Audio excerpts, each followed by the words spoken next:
Emergency Friday, top of the hour on NBC News Now, and we are starting with what police are calling a mass casualty incident from these devastating tornadoes in the Midwest. At least 3 people dead after storms upended mobile homes, flattened buildings, and leaving tens of thousands without power. We are on the ground in Ohio at the heart of this devastation.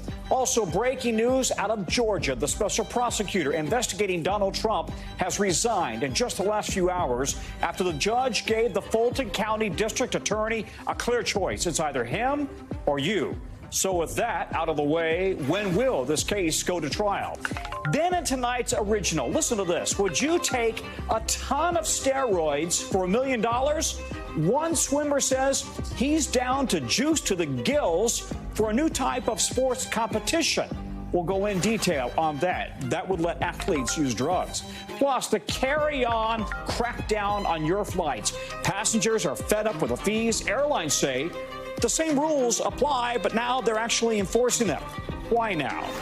And the new Michael Jackson movie wants to be starting something, a whole wave of controversy over the way it portrays the allegations that Jackson faced.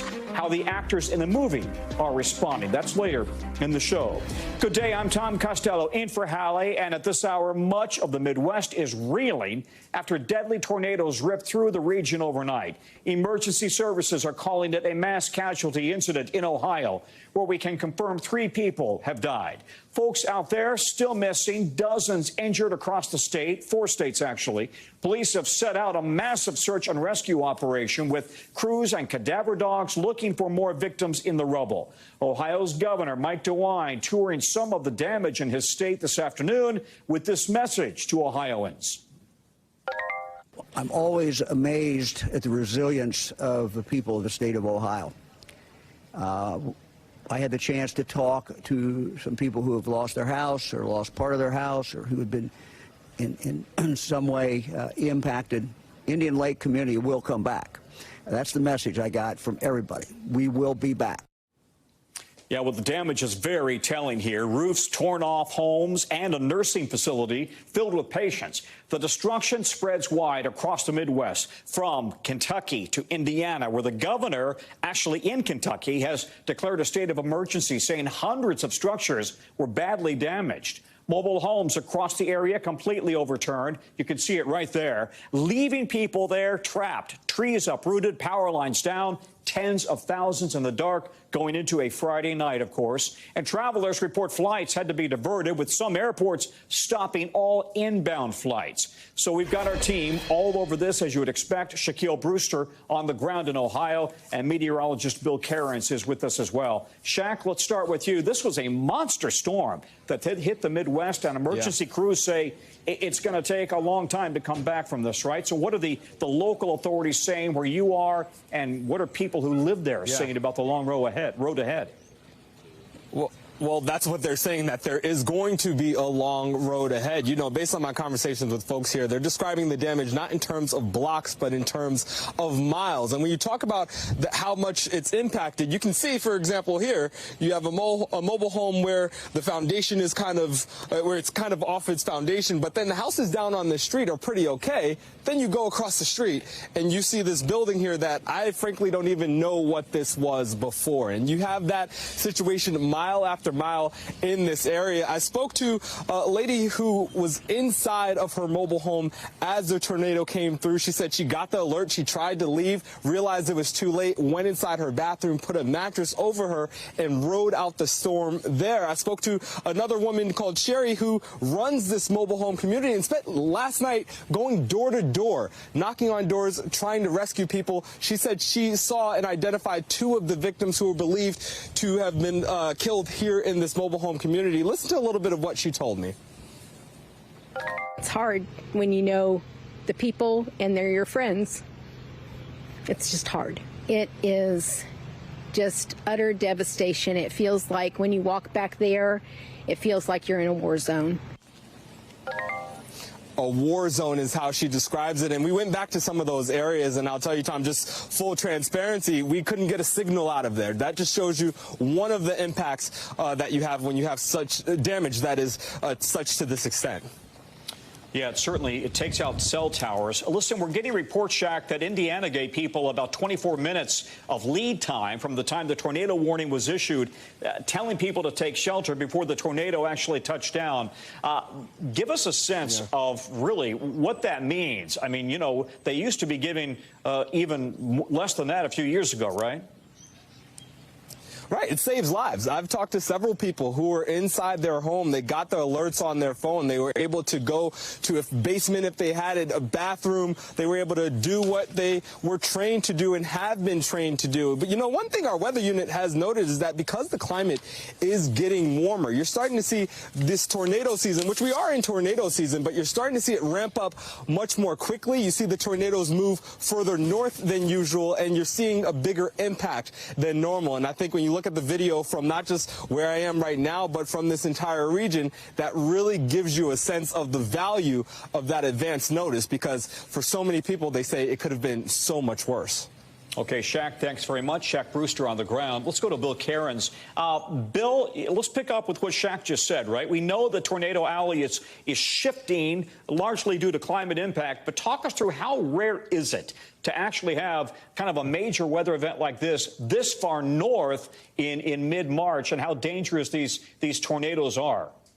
Yeah, so let's start with, first off, what the setup was. We had record high temperatures in place the days before we had this tornado outbreak. And one of the biggest culprits of why it was such a warm winter and why it's so warm around the planet right now, obviously, it's because of what we're doing to our planet and all the fossil fuels that we're burning up. But you can see the ocean temperatures last year in January and then this year. Look at all the bright red. So the oceans hold a lot of that heat, a lot better than the land does. And so that's one of the reasons we had, record temperatures across most of the U.S. throughout winter. And already at the start of March, all of these dots in red are the warmest start to March ever. All the yellow dots are top 5. So there's no snowpack out there. It doesn't look like the beginning of March or the middle of March. If you walk outside lately, it feels like it's already April. So it's no surprise that we get tornadoes like this. And as far as the shift goes, when I was growing up, it was always concerned, Tornado Alley was Oklahoma, Texas, up into Kansas. But over the last, 50 years, we've noticed a shift. And this is where we've seen an increase in tornadoes, Illinois and areas of Indiana. And that's exactly what we saw last night. I was just now checking my phone, amigo, because it's been so unusually warm here. We hit almost 80 degrees yesterday. Yeah. At the moment outside, it's like 70 degrees, speaking to the fact that it's unusually warm. And by the way, we've got people evacuated by boats because of flash floods in places like Arkansas. Yesterday, that Colorado massive snowstorm. They've opened the interstates, but the storm could have a second punch. Is that right? Yeah, we've seen already one confirmed tornado today. No damage. That was in southern portions of Mississippi near the Gulf. And we still have 2 huge areas that are under severe thunderstorm watches, including Houston to San Antonio, the New Orleans area here through Pensacola, Mobile, all the way over to Panama City. And we do have a couple areas with some really strong thunderstorms. We have a really powerful, there's downtown Houston. We have a storm producing some very large hail from Rosenberg, and this is heading up towards downtown Houston, towards the peak of the rush hour. This one could have large hail with it, not tornadoes, but large hail. Peak of rush hour, Houston traffic, a severe thunderstorm with large hail. That's a bad recipe for a Friday. Hopefully a lot of people got to work from home, and that'll be the story time the rest of the day is, large hail with a lot of these storms, especially in Texas. Okay, Bill, thanks very much. Bill Cairns there. We have some breaking news now. The special prosecutor in former President Trump's Georgia election interference trial has now stepped down, bringing to an end a dramatic saga over conflicts of interest due to a romantic relationship that he had with the Fulton County DA, Fani Willis, who is leading the legal charge against the former president. The resignation comes after the judge in the case gave Willis a pretty simple ultimatum: step down herself or remove Special Prosecutor Nathan Wade. The judge let Willis stay on the case, saying that he found there was no, quote, actual conflict due to the relationship, but he really tore into her conduct, writing that he does not condone what he's calling a, quote, tremendous lapse in judgment, referring to her decision to, quote, continue supervising and paying Wade while her relationship with Wade continued. Let's bring in our teams covering this. NBC's Katie Fang and legal analyst Danny Savalos. I've been listening to all of you throughout the day for your expertise. Let's start here, though, if we could, Katie. After all the allegations and the drama and now Wade's resignation, just how much of an impact will all of that have on this case moving forward? So the case actually was proceeding already. In fact, just a day or two ago, Judge McAfee entered an order dismissing or quashing 6 of the counts in that indictment. However, the fact that it was such a swift move, I mean, within hours of this ruling coming from Judge McAfee, that special prosecutor Nathan Wade resigned, that's a very big signal that Fani Willis, the district attorney, not only took seriously the admonitions from the judge, but she understands that to get this case fully back on track, she had to kind of clean house. And I want to turn to that resignation letter that was written by Mr. Wade. He said the following: I'm offering my resignation in the interest of democracy. So if you consider that, I mean, and the fact that it was immediately accepted by the district attorney, Fani Willis, you would think it'd be done, right? But it's not, because Trump's counsel and other defense counsel have indicated they're going to chase down any and all available legal remedies that go beyond just this ruling from Judge McAfee today. But let's underscore this. The judge also said that he saw no conflict of interest as it relates to the prosecution of the former president. That's correct. So there was no actual conflict of interest found by the judge, but the judge did find the appearance of impropriety in this prosecution. In order to cure that defect, that's the reason why you saw Nathan Wade step down. But this is not the only thing that can stop the investigations into Wade and Willis. There can also be an investigation by the state Georgia bar. We also know that this Georgia State Senate is also looking into Fani Willis. It is not going to be the end of an inquiry, but when it comes to the case and the case at hand, this case will be back on track. Okay, Katie, thank you very much. Let's quickly go to Danny Ceballos here, because, Danny, I want to get your legal opinion as well here. As Katie said, the judge said that the prosecution is encumbered by an appearance of impropriety.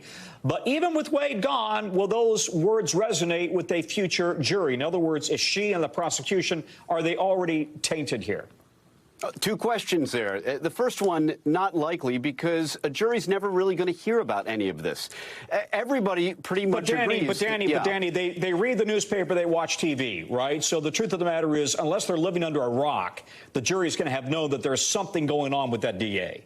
Yeah, Tom, here's the thing, and I bet Katie might be with me on this one. You'd be shocked when you get to jury selection. Many of that jury pool, they live squarely under rocks. They simply are not paying attention on a level that you might expect. And people like you and I are steeped in all of this information every day. And there are people who digest a lot of news.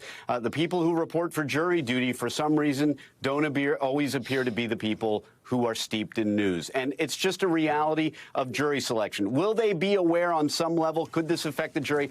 Absolutely. But both sides are going to try and suss that out through jury selection. Is it 100% successful? No. Someone might get through who is tainted by this really not favorable opinion of the Fulton County DA's office. I mean, yes, they're allowed to continue, but Judge McAfee hardly gave a glowing endorsement of what the Fulton County DA's office did. Yeah. But all in all, I don't think the taint is fatal. I think you can still pick a jury that will not come with preconceived or prejudicial ideas about the Fulton County DA's office. But it is possible. All right, we have another development in just the last few minutes here, and that is that another one of Mr. Trump's 4 criminal trials, indictments rather, the start of that New York hush money trial has just now been delayed until mid-April. And all these delays and stalling across all of these indictments, this is not normal, is it? Yes and no. I mean, delays are less common in federal court, where federal court moves very quickly because of the Speedy Trial Act and because they're simply less congested than, say, the Manhattan courts or the courts in Fulton County. There are simply less cases moving through those federal courthouses. But let me just give you an example. At the end of 2023, if I had said to you, hey, the Fulton County case is going to be delayed for 3 months because there's about to be a motion filed to disqualify because 2 of the prosecutors are involved in a romantic relationship, you would have said I was crazy.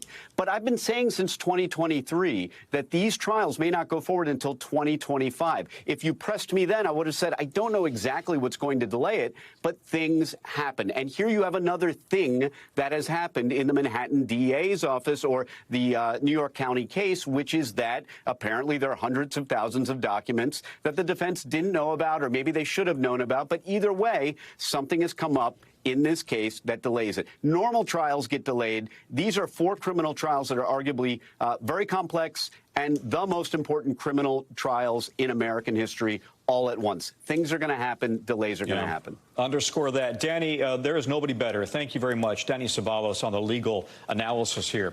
To Israel now, which today approved a plan to launch an offensive in Rafah, where more than 1 million people are sheltering after escaping Israeli attacks in another part or other parts of Gaza. Israeli Prime Minister Benjamin Netanyahu is pledging to evacuate civilians before the new operation start. But the details are not clear here. It's happening as a ship carrying desperately needed aid has just arrived in Gaza. Meanwhile, President Biden today hosting the Irish Prime Minister one day before St. Patty's Day. Ireland, notably one of the most pro-Palestinian countries. Take a listen to the Irish Prime Minister in the Oval Office today.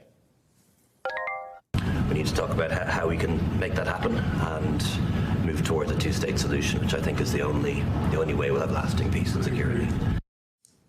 Mr. Biden, a proud Irishman as well. Let's bring in NBC's Monica Alba, who is posted near the White House. Monica, talk about the significance of this meeting today at the White House on the backdrop of this war, which is about to ramp up yet again.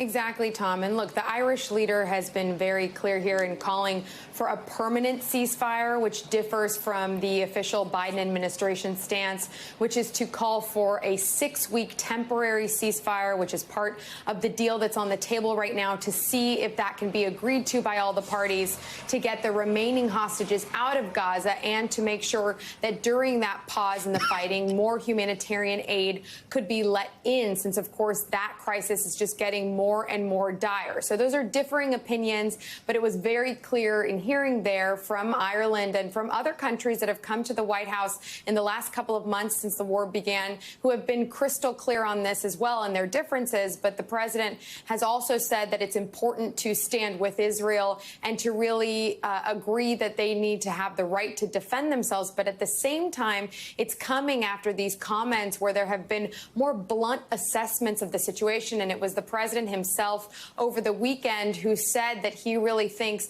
that current Israeli Prime Minister Netanyahu is hurting Israel by not paying enough attention to the civilian casualties. Tom. Okay, let's zoom out here. Give us an update on the tension between the U.S. and Israel and how that could really affect where this war goes. It doesn't seem as if this is resonating with Netanyahu at all.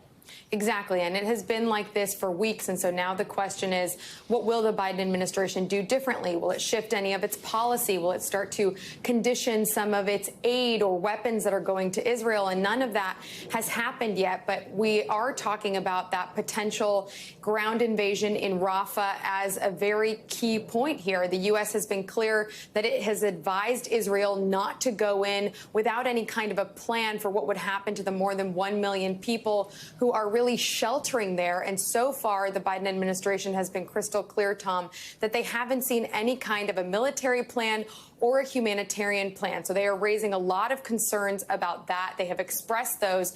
But it also comes as we saw Majority Leader Chuck Schumer saying things and going as far as to say that Netanyahu should be ousted and Israel should hold elections. That's not what the White House is saying. They are saying that he is democratically elected, but that, of course, they did point out that something that Schumer said is shared privately by many in the administration and even some Americans.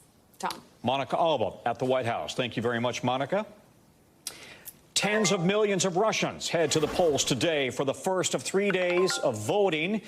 In that country's presidential election, Vladimir Putin faces a handful of token opposition candidates, most of whom refuse to criticize him at all, and none of whom are polling higher than 6%. That sets up for an easy victory for Vladimir Putin. NBC's chief international correspondent, Keir Simmons, looks at how Putin's held on to power for nearly 30 years in tonight's breakdown.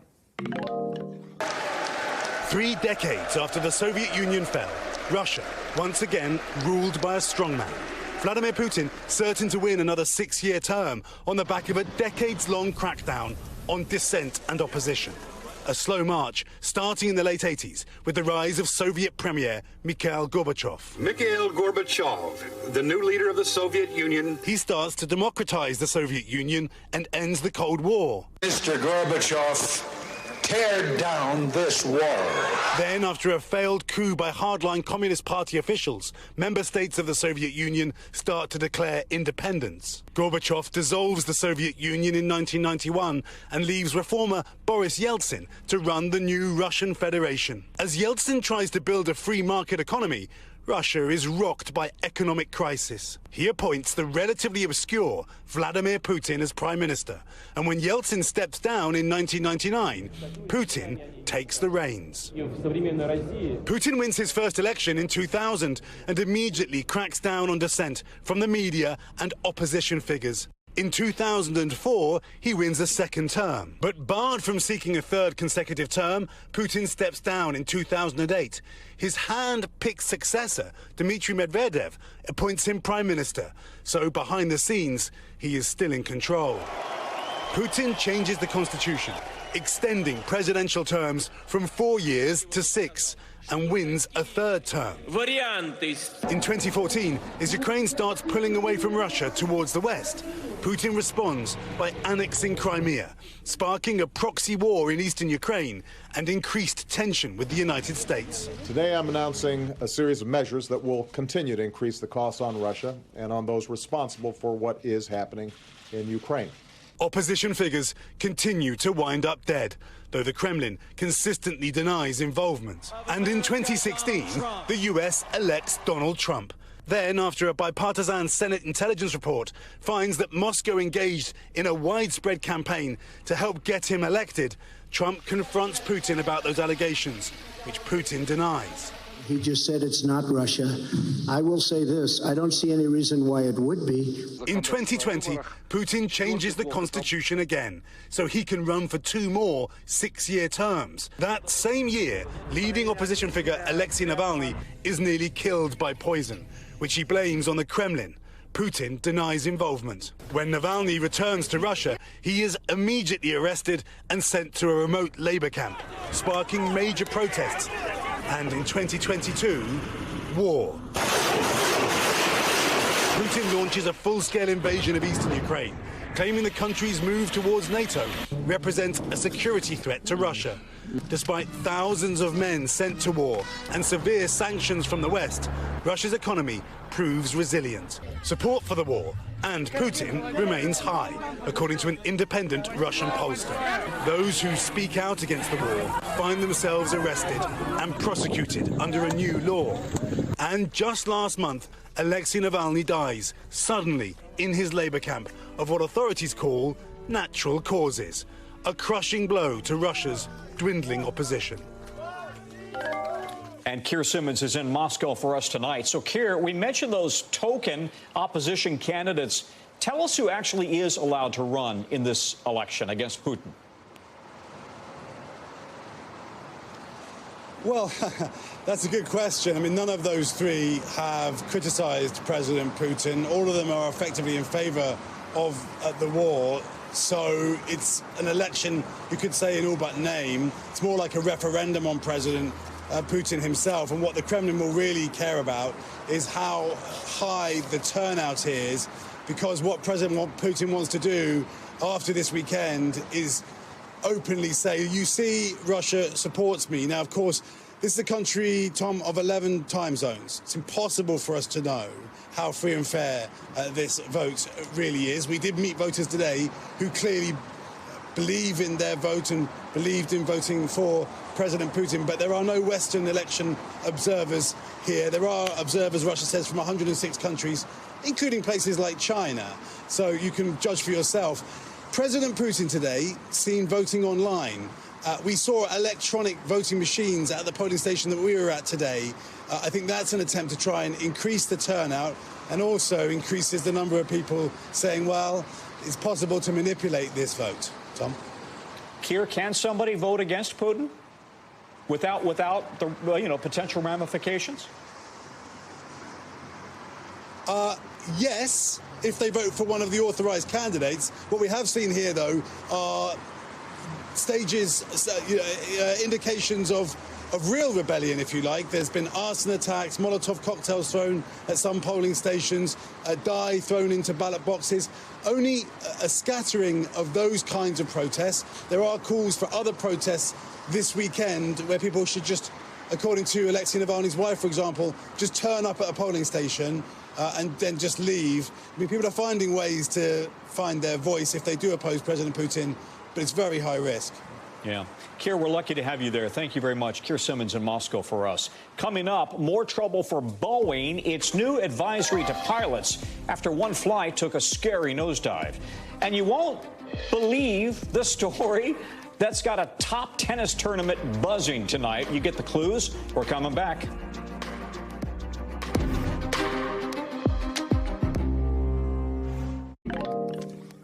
We're back. Why one farmer is breaking out a fork and a knife for his blueberries. We'll show you that in just a few minutes. But first, a powerful realtor group is now agreeing to slash its long-standing commissions that agents make.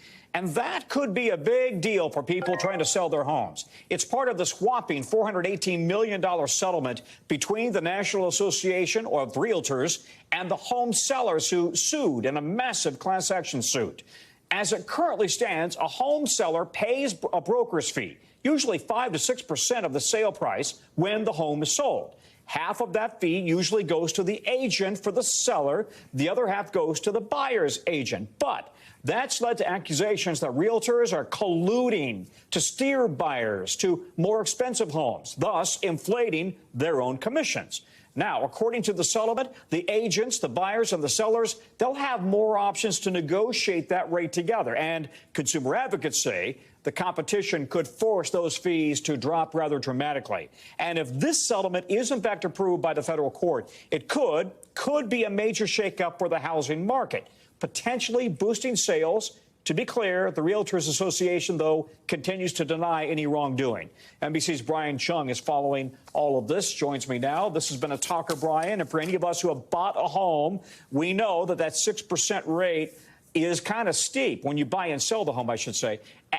It's also the norm, though, right? Even though it's not set in stone, it's widely respected in the industry, so the realtors often refuse to drop their fees, which means we're stuck with paying that if we sell our house. Yeah, and see, here's the thing, right? When we talk about this fee, usually how this is set in the current standard is that the seller has a broker, right? And the broker will communicate with a buyer who, in some cases, will also have a broker. Those brokers will have a conversation with each other and try to decide what the commission rate should be. And then they split it 50-50 like you just outlined. But here's the thing. Over time and over a long period of time, it's been very many decades by which the structure has been in place, they'll negotiate something around 6%. And it's been around 6% historically. But because all the negotiation happens on this so-called MLS platform, well, they just haven't really changed it over time. So what the argument in this lawsuit was, well, that doesn't seem very fair to the home seller who just ends up getting stuck with the 6% rate that they can't negotiate down because of a conversation that one broker had with another broker, perhaps behind their backs. I mean, it's transparent on the MLS site, but again, there's just not a lot of wiggle room there. So what this lawsuit settlement does is it says, well, those conversations can't just happen between those brokers, that the seller should have the option to directly negotiate with their broker how much of a commission they get. So that's the big deal here. And in some cases, that could bring down substantially the commission rates that they make. Yeah, so the numbers here are striking. If you have $1 million home that you've just sold, you're going to pay $60,000 just on the 6% fee. $60,000 you have to pay as the seller. If you have a $400,000 home at 6%, you're paying about $24,000. So let's pick up where you just dropped off. How likely is it that we'll see these rates come down? And by the way, the rest of the world doesn't pay the realtor 6%. Yeah, well, I mean, here's the thing is that it's very uncertain. I mean, this is really just sending shockwaves through the housing market and the structure of how this has operated for many, many decades. So we don't know exactly what it's going to look like. And one thing that is going to be true is that it's probably going to depend on what market you're in. Because, again, commission rates, the standard is usually 6%, but it's going to vary depending on what market you're in. And maybe cooler housing markets, perhaps the commissions are going to be a little bit lower. But the idea here is that the introduction of competition could bring some of those rates down, which could lead to thousands of dollars of savings, Tom. And presumably it could juice the market, right? I mean, right now the market for buying a new home, buying and selling, has been stalled because we've had interest rates so high. This could be a shot in the arm. It could. I mean, thousands of dollars trying to savings, right? That could be a big deal for a lot of people that are on the sidelines going, is now the time to buy? That could really be part of the margin. Although I want to emphasize, a lot of these changes won't happen until July, and it still needs to be approved by the court. So don't hold your breath for anything changing tomorrow. And we've got lawsuits kind of working through their way through the system. Brian Chung, thanks very much. Good analysis. We appreciate it. All right, let's get you over now to the 5 things our team thinks you may want to know about tonight. Number 1, former Vice President Mike Pence says he will not endorse his former boss for president. Speaking to Fox News, Pence says former President Trump is pursuing an agenda that is, in his words, at odds with the conservative agenda they governed on. It comes as the former president has now secured enough Republican delegates to become the GOP's presumptive nominee. Number 2, the Supreme Court has rejected a request from an LGBTQ student group that wanted to host a PG-13 drag show on the West Texas A&M University campus after school administrators had objections. The university's president wrote a message to the school that it would not be hosting drag shows because they stereotype women. The group says its free speech rights are being violated. The court's decision likely means the group will not be able to host the event. Number 3, Target says it's still limiting the number of items you can buy in its self-checkout lane. Starting Sunday, you can only use the lanes if you are buying 10 items or less. The store's also opening up more traditional lanes for shoppers. Target says the goal is to keep the checkout lines moving. It also comes as many retailers cite theft as a widespread issue. Number 4, some buzz on the tennis courts in California. Look at this, not because of a match, but because of a swarm of bees that caused a nearly 2-hour-long delay at an Indian Wells tournament quarterfinal. Dozens of bees attached themselves to an overhead camera. Somebody had to clean them all off with a vacuum. A match later went on without interruption. Number 5, take a look at this. A blueberry the size of a golf ball breaking the Guinness Book World Record. It's about 10 times the size of an average blueberry. A farm run by Costa Group in Australia grew it. One of the expert gardeners there says the company grows new varieties of blueberries in response to changing consumer needs, including demands for bigger berries. Sounds good. After the break, why those super popular weight loss drugs are not getting to the people who may need them the most, and where that's hitting hardest. That story is coming up. We're back. You know, you could spend all day trying to stay up on all the hundreds of stories that come into NBC News 24/7. So our bureau teams have selected a few highlights. This is what they tell us is going down in the regions. We call it the local. From our D.C. bureau here in Washington, environmental health experts are worried about the air quality in a D.C. suburb after multiple oil tanks caught on fire there. Look at all that thick smoke. The incident happened at an asphalt quarry in Rockville, Maryland. Some parts of that plant had to be evacuated. Fire investigators still investigating. Out of our Midwest bureau, a bus driver possibly saved a child's life in Wisconsin.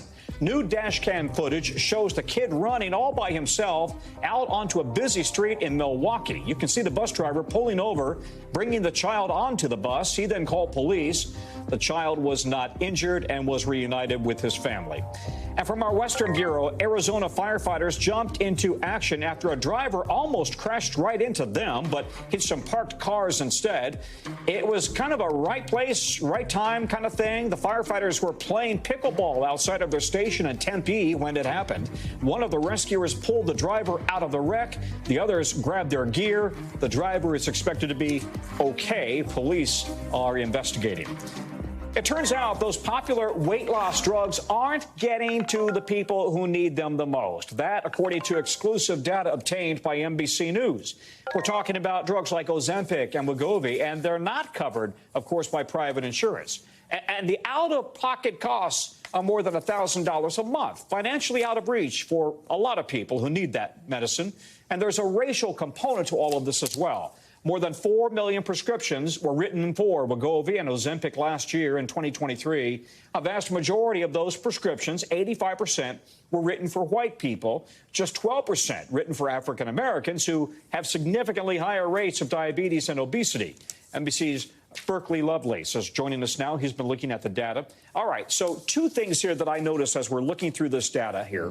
Two things at play. Number one, the prohibitive cost, right? And number two, the drugs are being prescribed to people who may not need them the absolute most.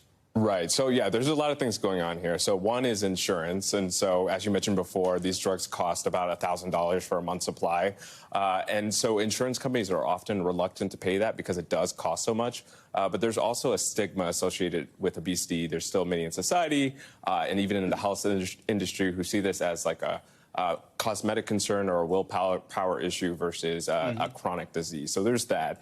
Then there's access. So there's also in some states a lack of doctors who are qualified to prescribe these medications. And there's also very much telehealth restrictions at play even after the pandemic.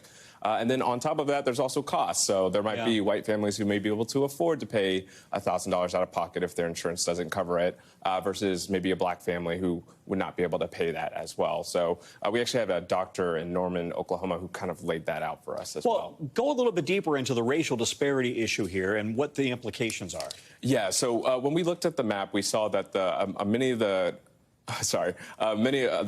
the states, such as Oklahoma, Louisiana, and West Virginia, they had very high adult obesity rates, but also very low prescription rates. And so when you look at the data, it says nationwide, there's 85% of people who have these prescriptions are white people. But if you look at closer at these states, only 12% of black people have prescriptions. And it's interesting because, as we mentioned, there are higher rates of diabetes, of course, and high blood pressure with African Americans. They're the people who presumably would need it the most for an acute medical condition, not just to lose weight for cosmetic reasons. Right. And yeah, we spoke with patients as well. So we spoke to one patient in Oklahoma. She also has a history of heart disease. She's black. And she said she's basically just frustrated. You see, celebrities online. Because she can't afford it? Because she can't afford it. And also you see these celebrities online talking about these weight loss drugs. A lot of times doctors will do everything they can to make sure they can try to get these medications. A lot of times there's nothing really they can do to get their drugs. So a lot of times the conversation just goes to alternatives. The patients have tried Nutrisystem, Weight Watchers, everything you can think of, and they're still struggling to lose weight. Berkeley, thank you. By the way, welcome to D.C. Thanks. Berkeley Lovelace with NBC News. All right, to tonight's original now with in-depth reporting on a topic we've been watching. If you're still trying to get tickets for the Paris Olympics this summer, today might be your last shot. The lottery for single-game tickets starts today. Now, we got to be honest here. It's tough, but there might be another option soon, because our team is learning about a new type of international sporting competition. The difference? Athletes can use performing-enhancing drugs, lots of them. Chloe Malas has the story.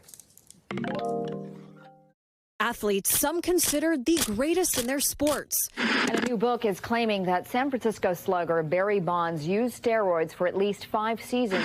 Sources say Rodriguez admitted buying banned drugs.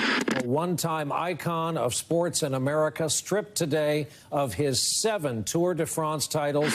Now one group wants to celebrate athletes who make that choice. They're calling it the Enhanced Games, set for next summer. And they plan to let athletes use performance-enhancing drugs like steroids in the competition. The Enhanced Games is the third version of the Olympic Games, and now we're reinventing it once again for the 21st century. That's Aaron D'Souza, the Australian businessman whose vision has attracted the attention and money of billionaire and right-wing activist Peter Thiel. We'll see 5 core sports: track and field, swimming, gymnastics, weightlifting, and combat sports. And drugs are allowed, including ones on the World Anti-Doping Agency, or WADA's ban list, from anabolic steroids, which boost muscle strength, stimulants that can make the heart pump faster, to cannabis, even over-the-counter cold drugs like Sudafed. The Olympics stripping medals from athletes who take them, like cyclist Lance Armstrong, runner Marion Jones, and skater Kamila Valieva.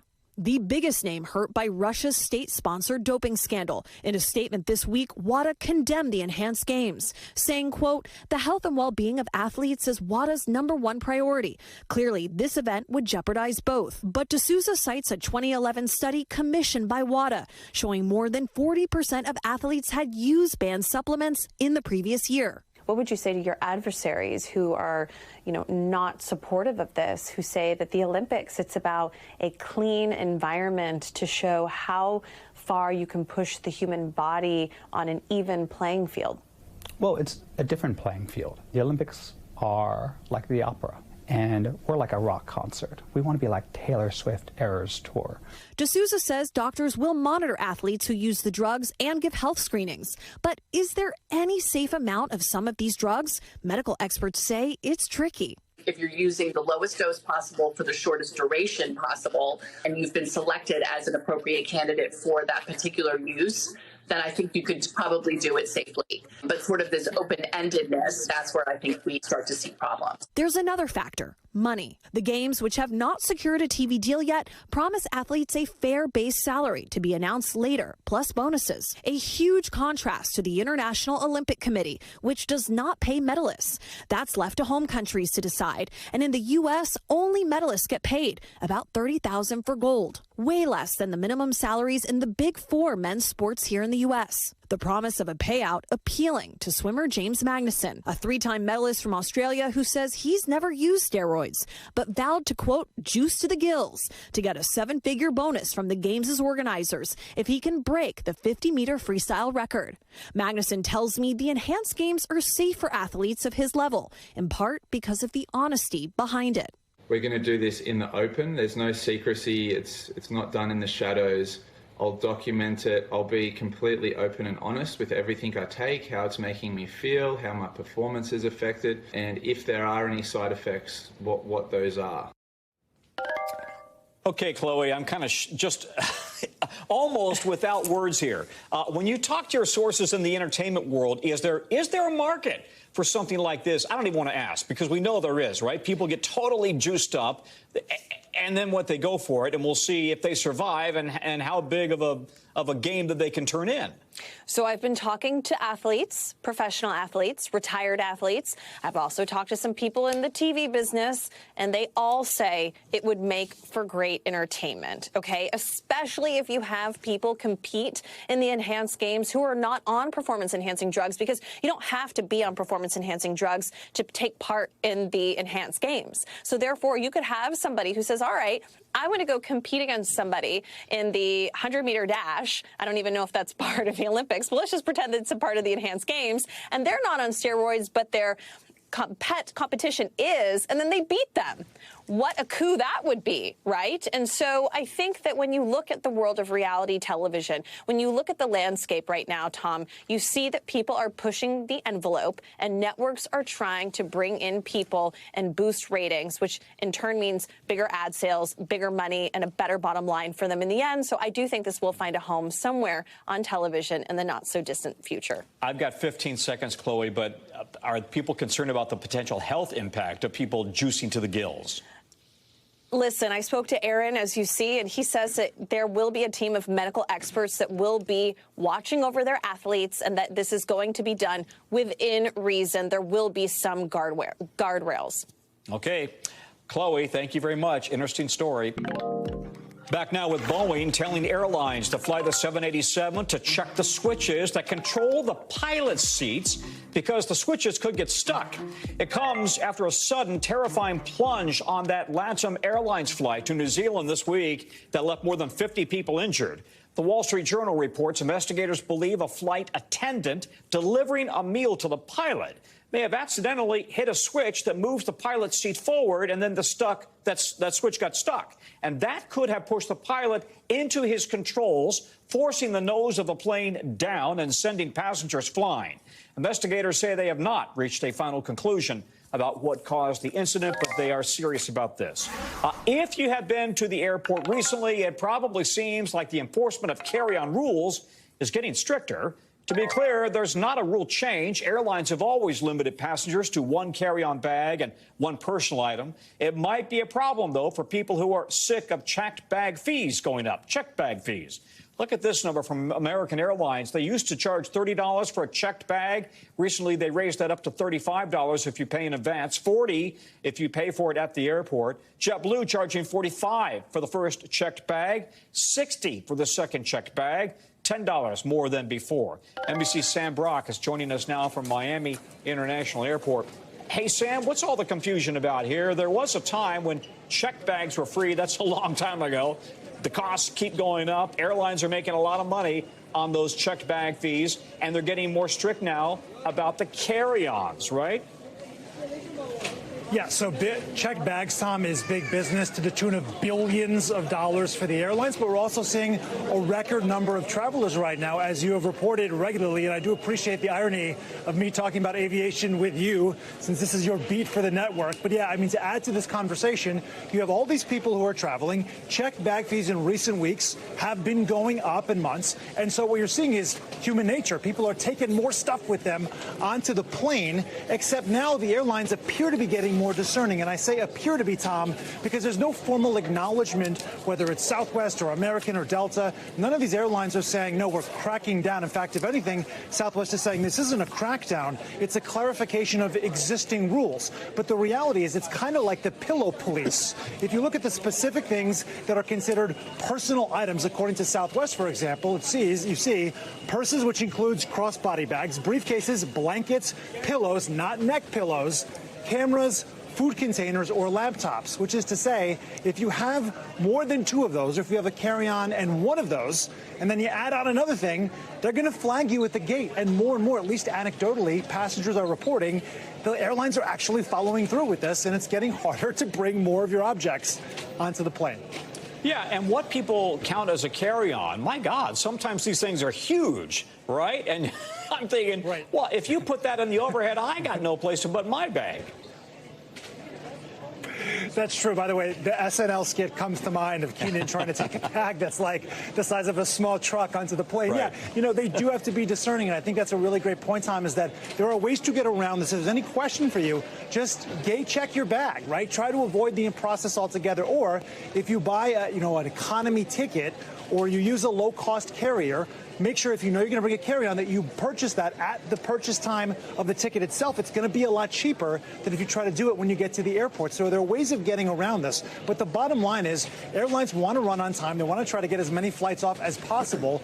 The more delays you have because people are trying to cram 9,000 items into the overhead bin, the harder it is to do that. And that's why you're seeing this reaction. Yeah. Sam, it's a talker. Thanks very much. Sam Brock at Miami International for us. Thanks, all right, in just a second, why the producer of an Academy Award-winning movie is slamming its director after his Oscars speech. Stay with us.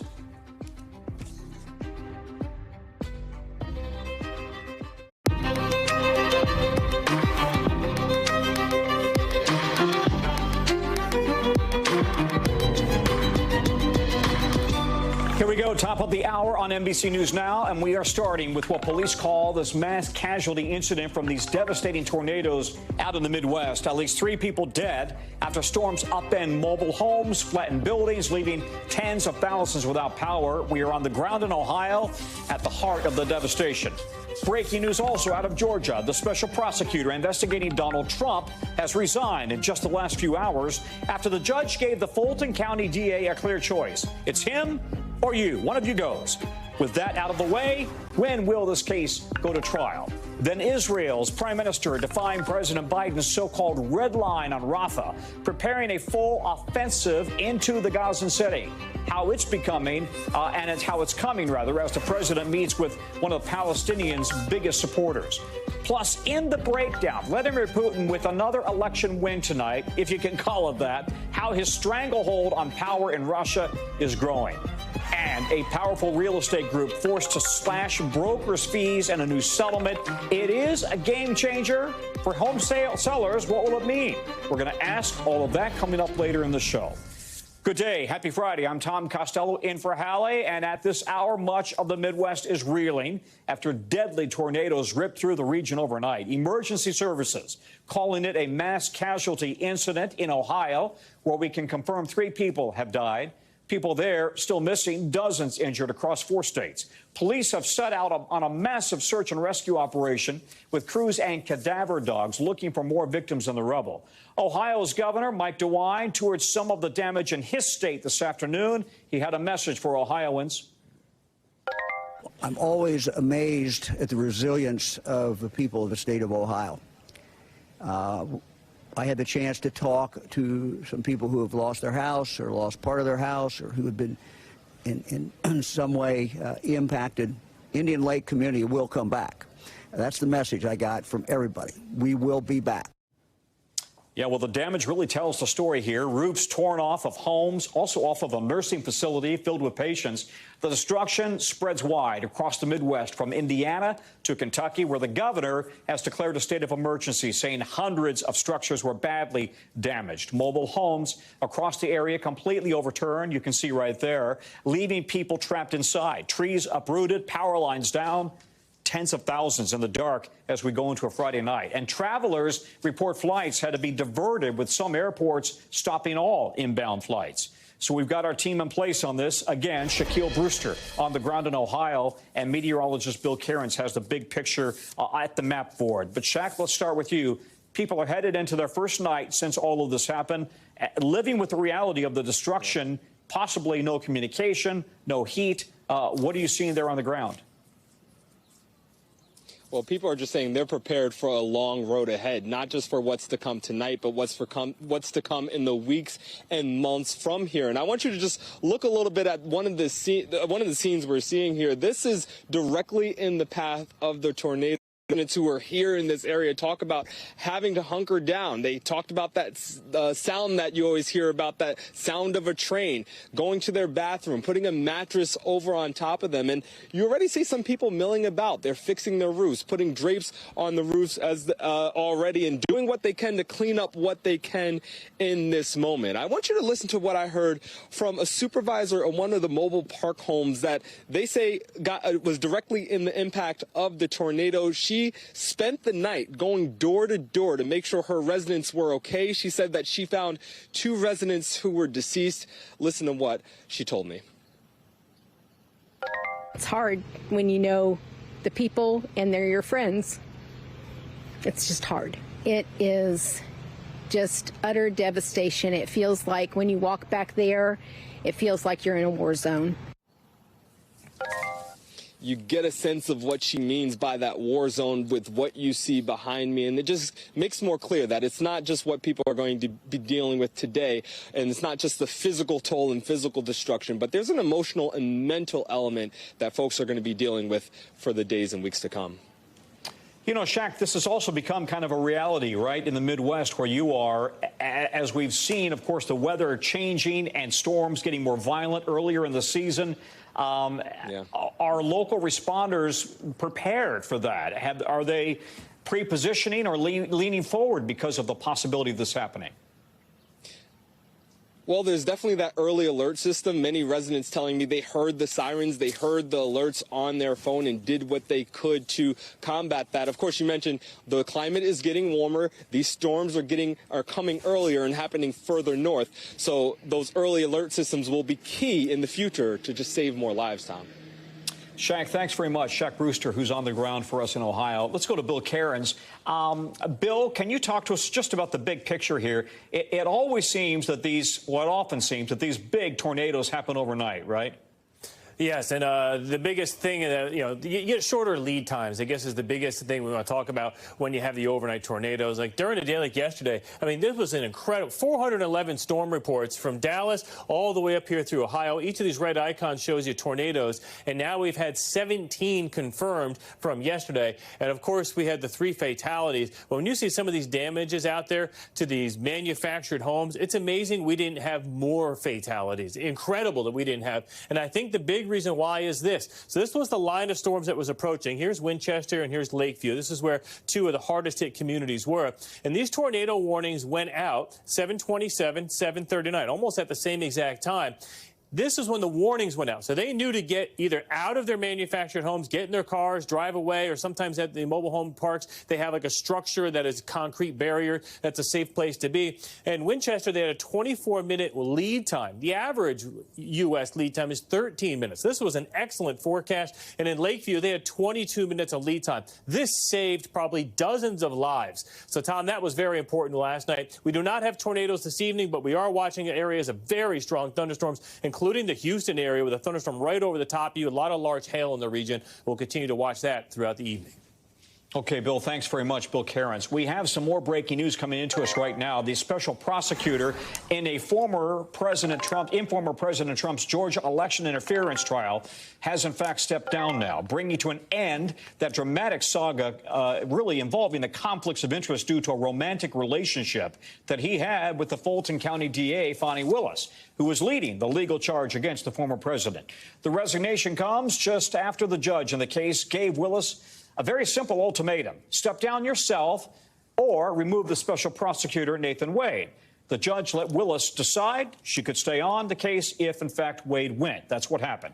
The judge said he found there was no, quote, actual conflict of interest due to the relationship, but he really tore into her conduct, writing that he does not condone what he's calling a, quote, tremendous lapse in judgment, referring to her decision to, quote, continue supervising and paying Wade while her relationship with Wade continued. Let's bring in now our teams covering all of this. NBC's Blaine Alexander in Atlanta has been very busy. Legal analyst Danny Savalos is also here. Blaine, we begin with you. Does this mean that DA Fani Willis can move on and focus on the prosecution at hand? Will Mr. Trump and his lawyers even let that happen? Well, that's the big question. So, yes, she has done what the judge has asked. She chose one of the two options, and Nathan Wade is now no longer a factor in this case, and she can move forward with her prosecution as per the judge's ruling. But the question, the kind of unknown factor in all of this, will Mr. Trump or any of his co-defendants decide to try for an appeal? Now, if that were the case, that would take another however many weeks or another bit of time for that to work its way through. But at least one has already signaled that that's not an option that's off the table there. I want to read from you a little bit of what Nathan Wade wrote in his resignation letter. However, it was pretty simple, but basically said that while the judge found that there was no wrongdoing, he's still stepping aside. He said, I am offering my resignation in the interest of democracy, in dedication to the American public, and to move this case forward as quickly as possible. And so certainly that's what the DA's office is hoping will happen. That's obviously what Nathan Wade is hoping will happen. We'll just have to see what happens if any of the defendants choose to try and appeal. You know, Mr. Trump often benefits politically from his legal troubles. Just look at the polling. He always bumps up, at least after the indictments. How much of an impact do you think that this will have on voters in Georgia, which will be a critical battleground state? By the way, these are the bumps in the primaries, right? What matters is, of course, the general election and the voters in the middle. Absolutely. I think it depends on who you ask and where you're asking them, Tom. So if you're in Fulton County, which, of course, is a heavily Democratic county, a very blue area, well, the voters that I've spoken to, they are strongly for Fani Willis. She's very popular here, and so many of them have said that they actually thought that she was treated unfairly in this kind of saga that we've watched unfold over the past 2.5 months. But when you step further out, go to some of those more red counties, you get a different opinion, as you might expect. Here's a little bit of what we heard from voters today in the wake of this decision from the judge. Take a look.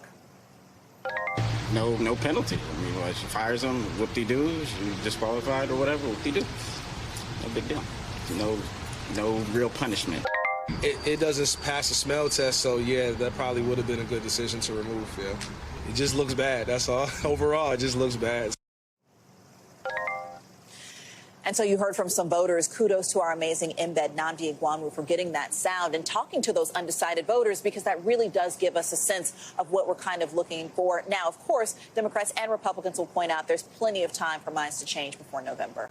Yeah, Blaine Alexander, thank you very much. Let's go to Danny now for some legal analysis. Is this the last that we're going to hear of these allegations in the courtroom setting, or do you think that the defense, the Trump and others who were involved in this case as defendants, that they might find a way to work all of it into their case when it actually goes to trial?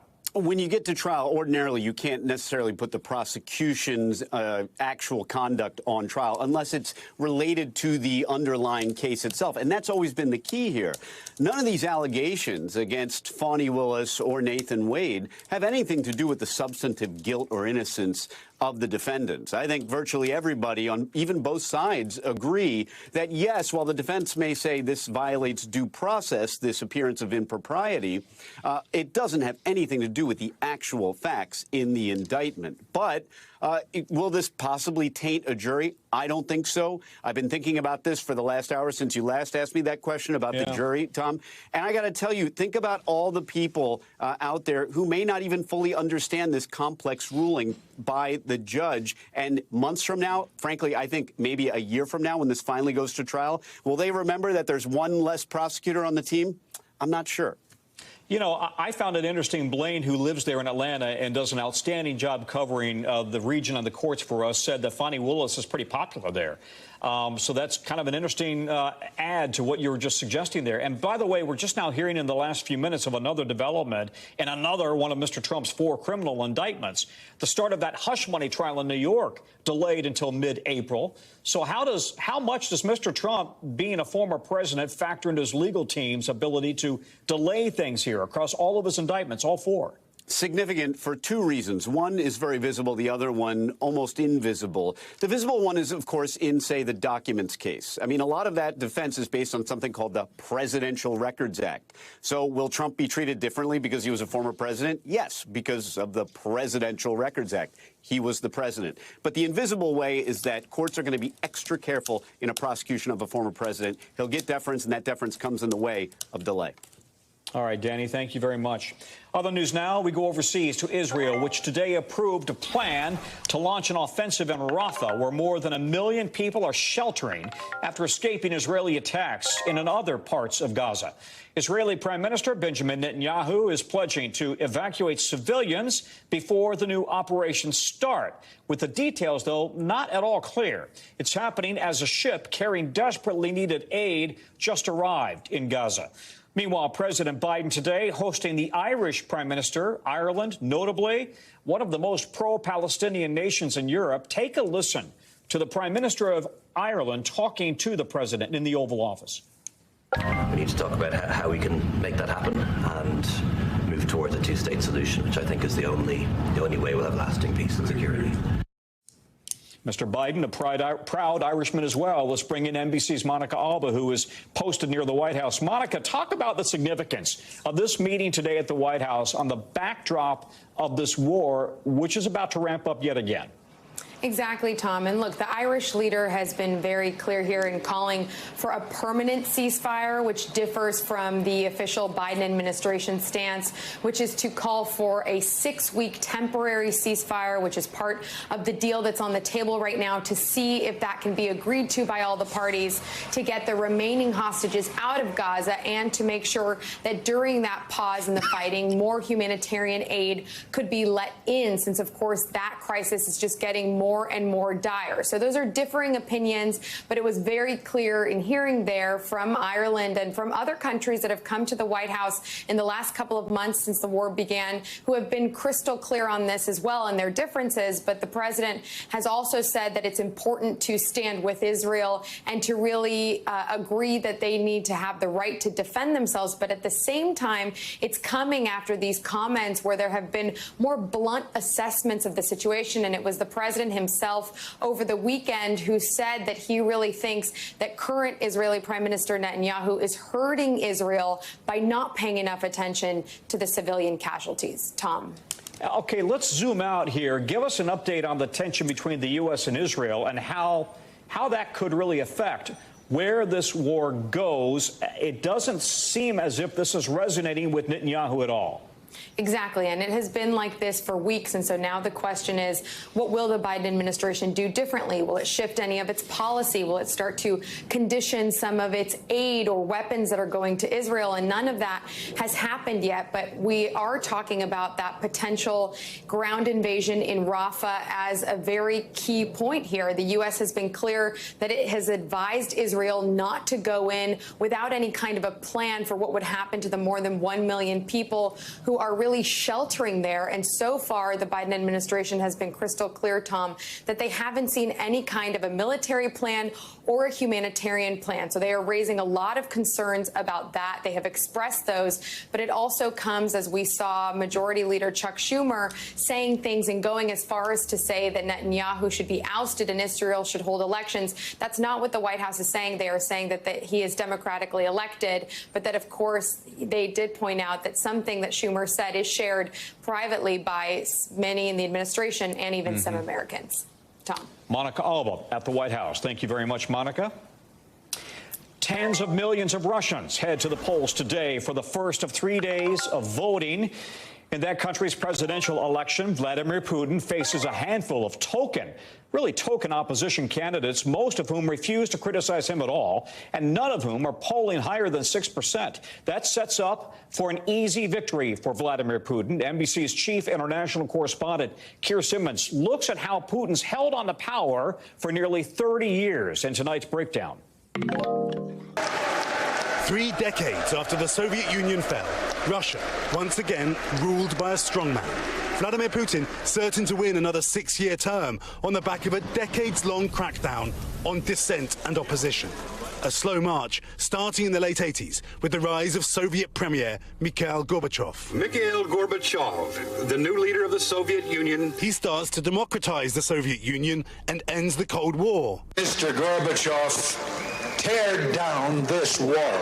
Then, after a failed coup by hardline Communist Party officials, member states of the Soviet Union start to declare independence. Gorbachev dissolves the Soviet Union in 1991 and leaves reformer Boris Yeltsin to run the new Russian Federation. As Yeltsin tries to build a free market economy, Russia is rocked by economic crisis. He appoints the relatively obscure Vladimir Putin as prime minister, and when Yeltsin steps down in 1999, Putin takes the reins. Putin wins his first election in 2000 and immediately cracks down on dissent from the media and opposition figures. In 2004, he wins a second term. But barred from seeking a third consecutive term, Putin steps down in 2008. His hand-picked successor, Dmitry Medvedev, appoints him prime minister. So behind the scenes, he is still in control.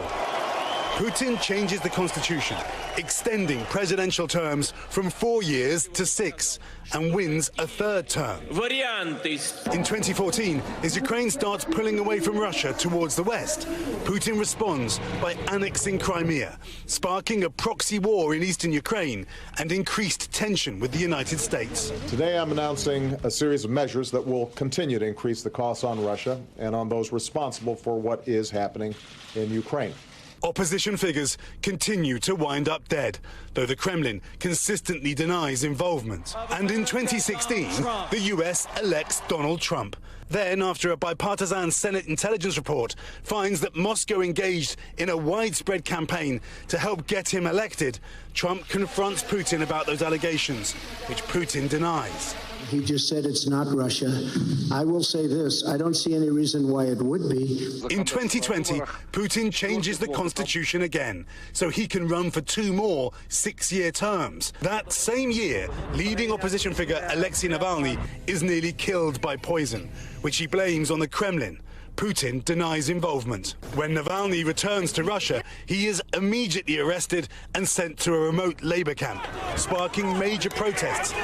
And in 2022, war. Putin launches a full-scale invasion of eastern Ukraine, claiming the country's move towards NATO represents a security threat to Russia.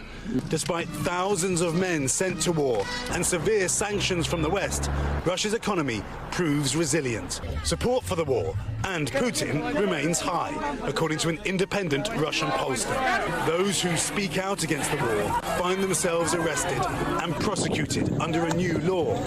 And just last month, Alexei Navalny dies suddenly in his labor camp of what authorities call natural causes, a crushing blow to Russia's dwindling opposition.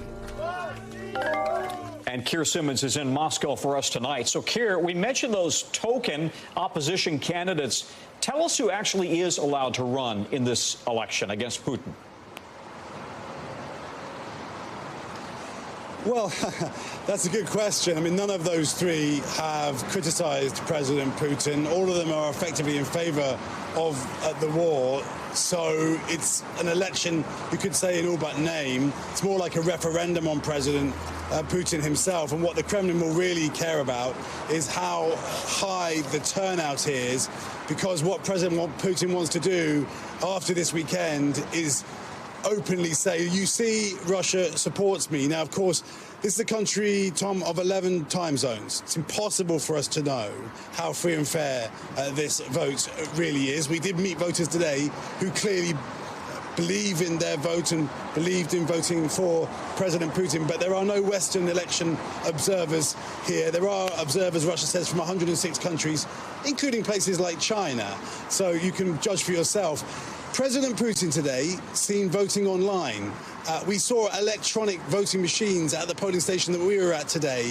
I think that's an attempt to try and increase the turnout and also increases the number of people saying, well, it's possible to manipulate this vote. Tom? Keir, can somebody vote against Putin without the potential ramifications? Yes, if they vote for one of the authorized candidates. What we have seen here, though, are stages, indications of real rebellion, if you like. There's been arson attacks, Molotov cocktails thrown at some polling stations, dye thrown into ballot boxes.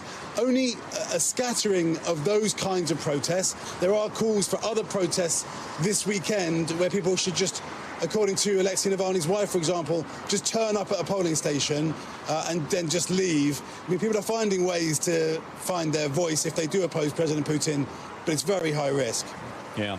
Keir, we're lucky to have you there. Thank you very much. Keir Simmons in Moscow for us. Coming up, more trouble for Boeing. Its new advisory to pilots after one flight took a scary nosedive. And you won't believe the story that's got a top tennis tournament buzzing tonight. You get the clues. We're coming back.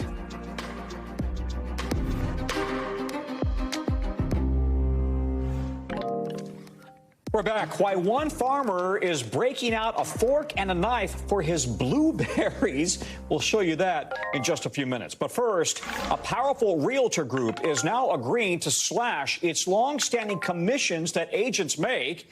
And that could be a big deal for people trying to sell their homes. It's part of this whopping $418 million settlement between the National Association of Realtors and the home sellers who sued in a massive class action suit. As it currently stands, a home seller pays a broker's fee, usually 5 to 6% of the sale price when the home is sold. Half of that fee usually goes to the agent for the seller. The other half goes to the buyer's agent. But that's led to accusations that realtors are colluding to steer buyers to more expensive homes, thus inflating their own commissions. Now, according to the settlement, the agents, the buyers, and the sellers, they'll have more options to negotiate that rate together. And consumer advocates say the competition could force those fees to drop rather dramatically.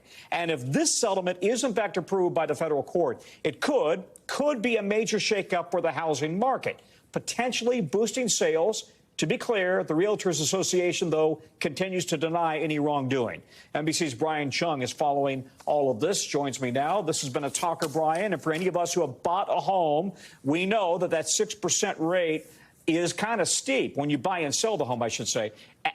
It's also the norm, though, right? Even though it's not set in stone, it's widely respected in the industry, so the realtors often refuse to drop their fees, which means we're stuck with paying that if we sell our house. Yeah, and see, here's the thing, right? When we talk about this fee, usually how this is set in the current standard is that the seller has a broker, right? And the broker will communicate with a buyer who, in some cases, will also have a broker. Those brokers will have a conversation with each other and try to decide what the commission rate should be. And then they split it 50-50 like you just outlined. But here's the thing. Over time and over a long period of time, it's been very many decades by which the structure has been in place, they'll negotiate something around 6%. And it's been around 6% historically. But because all the negotiation happens on this so-called MLS platform, well, they just haven't really changed it over time. So what the argument in this lawsuit was, well, that doesn't seem very fair to the home seller who just ends up getting stuck with the 6% rate that they can't negotiate down because of a conversation that one broker had with another broker, perhaps behind their backs. I mean, it's transparent on the MLS site, but again, there's just not a lot of wiggle room there. So what this lawsuit settlement does is it says, well, those conversations can't just happen between those brokers, that the seller should have the option to directly negotiate with their broker how much of a commission they get. So that's the big deal here. And in some cases, that could bring down substantially the commission rates that they make. Yeah, so the numbers here are striking. If you have $1 million home that you've just sold, you're going to pay $60,000 just on the 6% fee. $60,000 you have to pay as the seller. If you have a $400,000 home at 6%, you're paying about $24,000. So let's pick up where you just dropped off. How likely is it that we'll see these rates come down? And by the way, the rest of the world doesn't pay the realtor 6%. Yeah. Well, I mean, here's the thing is that it's very uncertain. I mean, this is really just sending shockwaves through the housing market and the structure of how this has operated for many, many decades. So we don't know exactly what it's going to look like. And one thing that is going to be true is that it's probably going to depend on what market you're in. Because, again, commission rates, the standard is usually 6%, but it's going to vary depending on what market you're in. And maybe cooler housing markets, perhaps the commissions are going to be a little bit lower. But the idea here is that the introduction of competition could bring some of those rates down, which could lead to thousands of dollars of savings, Tom. And presumably it could juice the market, right? I mean, right now the market for buying a new home, buying and selling, has been stalled because we've had interest rates so high. This could be a shot in the arm. It could. I mean, thousands of dollars trying to savings, right? That could be a big deal for a lot of people that are on the sidelines going, is now the time to buy? That could really be part of the margin. Although I want to emphasize, a lot of these changes won't happen until July, and it still needs to be approved by the court. So don't hold your breath for anything changing tomorrow. And we've got lawsuits kind of working through their way through the system. Brian Chung, thanks very much. Good analysis. We appreciate it. All right, let's get you over now to the 5 things our team thinks you may want to know about tonight. Number 1, former Vice President Mike Pence says he will not endorse his former boss for president. Speaking to Fox News, Pence says former President Trump is pursuing an agenda that is, in his words, at odds with the conservative agenda they governed on. It comes as the former president has now secured enough Republican delegates to become the GOP's presumptive nominee. Number 2, the Supreme Court has rejected a request from an LGBTQ student group that wanted to host a PG-13 drag show on the West Texas A&M University campus after school administrators had objections. The university's president wrote a message to the school that it would not be hosting drag shows because they stereotype women. The group says its free speech rights are being violated. The court's decision likely means the group will not be able to host the event. Number 3, Target says it's still limiting the number of items you can buy in its self-checkout lane. Starting Sunday, you can only use the lanes if you are buying 10 items or less. The store's also opening up more traditional lanes for shoppers. Target says the goal is to keep the checkout lines moving. It also comes as many retailers cite theft as a widespread issue. Number 4, some buzz on the tennis courts in California. Look at this, not because of a match, but because of a swarm of bees that caused a nearly 2-hour-long delay at an Indian Wells tournament quarterfinal. Dozens of bees attached themselves to an overhead camera. Somebody had to clean them all off with a vacuum. A match later went on without interruption. Number 5, take a look at this. A blueberry the size of a golf ball breaking the Guinness Book World Record. It's about 10 times the size of an average blueberry. A farm run by Costa Group in Australia grew it. One of the expert gardeners there says the company grows new varieties of blueberries in response to changing consumer needs, including demands for bigger berries. Sounds good. After the break, why those super popular weight loss drugs are not getting to the people who may need them the most, and where that's hitting hardest. That story is coming up. We're back. You know, you could spend all day trying to stay up on all the hundreds of stories that come into NBC News 24/7. So our bureau teams have selected a few highlights. This is what they tell us is going down in the regions. We call it the local. From our D.C. bureau here in Washington, environmental health experts are worried about the air quality in a D.C. suburb after multiple oil tanks caught on fire there. Look at all that thick smoke. The incident happened at an asphalt quarry in Rockville, Maryland. Some parts of that plant had to be evacuated. Fire investigators still investigating. Out of our Midwest bureau, a bus driver possibly saved a child's life in Wisconsin. New dash cam footage shows the kid running all by himself out onto a busy street in Milwaukee. You can see the bus driver pulling over, bringing the child onto the bus. He then called police. The child was not injured and was reunited with his family. And from our Western Bureau, Arizona firefighters jumped into action after a driver almost crashed right into them, but hit some parked cars instead. It was kind of a right place, right time kind of thing. The firefighters were playing pickleball outside of their station in Tempe when it happened. One of the rescuers pulled the driver out of the wreck. The others grabbed their gear. The driver is expected to be okay. Police are investigating. It turns out those popular weight loss drugs aren't getting to the people who need them the most. That, according to exclusive data obtained by NBC News.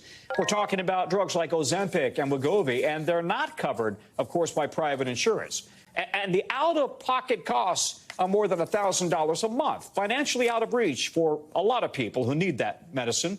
And there's a racial component to all of this as well. More than 4 million prescriptions were written for Wegovy and Ozempic last year in 2023. A vast majority of those prescriptions, 85%, were written for white people, just 12% written for African Americans who have significantly higher rates of diabetes and obesity. NBC's Berkeley Lovelace is joining us now. He's been looking at the data. All right, so two things here that I noticed as we're looking through this data here. Two things at play. Number one, the prohibitive cost, right? And number two, the drugs are being prescribed to people who may not need them the absolute most. Right. So, yeah, there's a lot of things going on here. So one is insurance. And so, as you mentioned before, these drugs cost about $1,000 for a month's supply. And so insurance companies are often reluctant to pay that because it does cost so much. But there's also a stigma associated with obesity. There's still many in society and even in the health industry who see this as like a cosmetic concern or a willpower issue versus a chronic disease. So there's that. Then there's access. So there's also in some states a lack of doctors who are qualified to prescribe these medications. And there's also very much telehealth restrictions still at play even after the pandemic. And then on top of that, there's also costs. So there might be white families who may be able to afford to pay $1,000 out of pocket if their insurance doesn't cover it, versus maybe a black family who would not be able to pay that as well. So we actually have a doctor in Norman, Oklahoma, who kind of laid that out for us as well. Go a little bit deeper into the racial disparity issue here and what the implications are. Yeah, so when we looked at the map, we saw that many of the in many of the states, such as Oklahoma, Louisiana, and West Virginia, they had very high adult obesity rates, but also very low prescription rates. And so when you look at the data, it says nationwide, there's 85% of people who have these prescriptions are white people. But if you look at closer at these states, only 12% of black people have prescriptions. And it's interesting because, as we mentioned, there are higher rates of diabetes, of course, and high blood pressure with African Americans.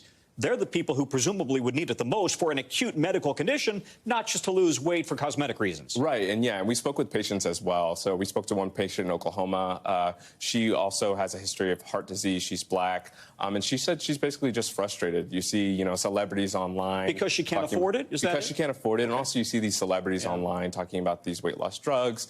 A lot of times doctors will do everything they can to make sure they can try to get these medications. A lot of times there's nothing really they can do to get their drugs. So a lot of times the conversation just goes to alternatives. The patients have tried Nutrisystem, Weight Watchers, everything you can think of, and they're still struggling to lose weight.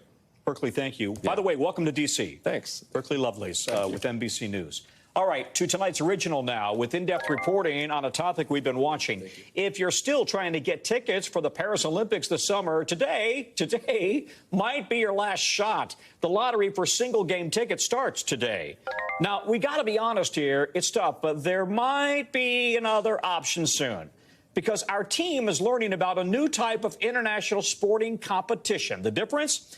Athletes can use performing-enhancing drugs, lots of them. Chloe Malas has the story. Athletes, some considered the greatest in their sports. And a new book is claiming that San Francisco slugger Barry Bonds used steroids for at least 5 seasons. Sources say Rodriguez admitted buying banned drugs. A one-time icon of sports in America stripped today of his 7 Tour de France titles. Now one group wants to celebrate athletes who make that choice. They're calling it the Enhanced Games, set for next summer. And they plan to let athletes use performance-enhancing drugs like steroids in the competition. The Enhanced Games is the 3rd version of the Olympic Games, and now we're reinventing it once again for the 21st century. That's Aaron D'Souza, the Australian businessman whose vision has attracted the attention and money of billionaire and right-wing activist Peter Thiel. We'll see 5 core sports: track and field, swimming, gymnastics, weightlifting, and combat sports. And drugs are allowed, including ones on the World Anti-Doping Agency, or WADA's ban list, from anabolic steroids, which boost muscle strength, stimulants that can make the heart pump faster, to cannabis, even over-the-counter cold drugs like Sudafed. The Olympics stripping medals from athletes who take them, like cyclist Lance Armstrong, runner Marion Jones, and skater Kamila Valieva. The biggest name hurt by Russia's state-sponsored doping scandal. In a statement this week, WADA condemned the enhanced games, saying, quote, "The health and well-being of athletes is WADA's #1 priority. Clearly, this event would jeopardize both." But D'Souza cites a 2011 study commissioned by WADA, showing more than 40% of athletes had used banned supplements in the previous year. What would you say to your adversaries who are, not supportive of this, who say that the Olympics, it's about a clean environment to show how far you can push the human body on an even playing field? Well, it's a different playing field. The Olympics are like the opera, and we're like a rock concert. We want to be like Taylor Swift Eras Tour. D'Souza says doctors will monitor athletes who use the drugs and give health screenings. But is there any safe amount of some of these drugs? Medical experts say it's tricky. If you're using the lowest dose possible for the shortest duration possible, and you've been selected as an appropriate candidate for that particular use, then I think you could probably do it safely. But sort of this open-endedness, that's where I think we start to see problems. There's another factor: money. The games, which have not secured a TV deal yet, promise athletes a fair base salary to be announced later, plus bonuses. A huge contrast to the International Olympic Committee, which does not pay medalists. That's left to home countries to decide. And in the U.S., only medalists get paid, about $30,000 for gold, way less than the minimum salaries in the Big Four men's sports here in the U.S. The promise of a payout appealing to swimmer James Magnuson, a 3-time medalist from Australia who says he's never used steroids, but vowed to, quote, juice to the gills to get a 7-figure bonus from the Games' organizers if he can break the 50-meter freestyle record. Magnuson tells me the enhanced games are safe for athletes of his level, in part because of the honesty behind it. We're going to do this in the open. There's no secrecy. It's not done in the shadows. I'll document it. I'll be completely open and honest with everything I take, how it's making me feel, how my performance is affected, and if there are any side effects, what those are. Okay, Chloe, I'm kind of just almost without words here. When you talk to your sources in the entertainment world, is there a market for something like this? I don't even want to ask, because we know there is, right? People get totally juiced up, and then what, they go for it, and we'll see if they survive and how big of a game that they can turn in. So I've been talking to athletes, professional athletes, retired athletes. I've also talked to some people in the TV business, and they all say it would make for great entertainment, okay? Especially if you have people compete in the enhanced games who are not on performance-enhancing drugs, because you don't have to be on performance-enhancing drugs to take part in the enhanced games. So therefore, you could have somebody who says, all right, I want to go compete against somebody in the 100-meter dash. I don't even know if that's part of the Olympics, but let's just pretend that it's a part of the enhanced games. And they're not on steroids, but their competition is, and then they beat them. What a coup that would be, right? And so I think that when you look at the world of reality television, when you look at the landscape right now, Tom, you see that people are pushing the envelope, and networks are trying to bring in people and boost ratings, which in turn means bigger ad sales, bigger money, and a better bottom line for them in the end. So I do think this will find a home somewhere on television in the not-so-distant future. I've got 15 seconds, Chloe, but are people concerned about the potential health impact of people juicing to the gills? Listen, I spoke to Aaron, as you see, and he says that there will be a team of medical experts that will be watching over their athletes, and that this is going to be done within reason. There will be some guardrails. Okay. Chloe, thank you very much. Interesting story. Back now with Boeing telling airlines to fly the 787 to check the switches that control the pilot's seats, because the switches could get stuck. It comes after a sudden, terrifying plunge on that LATAM Airlines flight to New Zealand this week that left more than 50 people injured. The Wall Street Journal reports investigators believe a flight attendant delivering a meal to the pilot may have accidentally hit a switch that moves the pilot's seat forward, and then that switch got stuck. And that could have pushed the pilot into his controls, forcing the nose of the plane down and sending passengers flying. Investigators say they have not reached a final conclusion about what caused the incident, but they are serious about this. If you have been to the airport recently, it probably seems like the enforcement of carry-on rules is getting stricter. To be clear, there's not a rule change. Airlines have always limited passengers to one carry-on bag and one personal item. It might be a problem, though, for people who are sick of checked bag fees going up. Checked bag fees.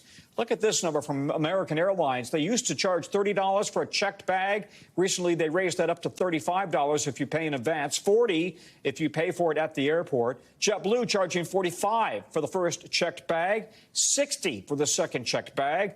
$10 more than before. NBC's Sam Brock is joining us now from Miami International Airport.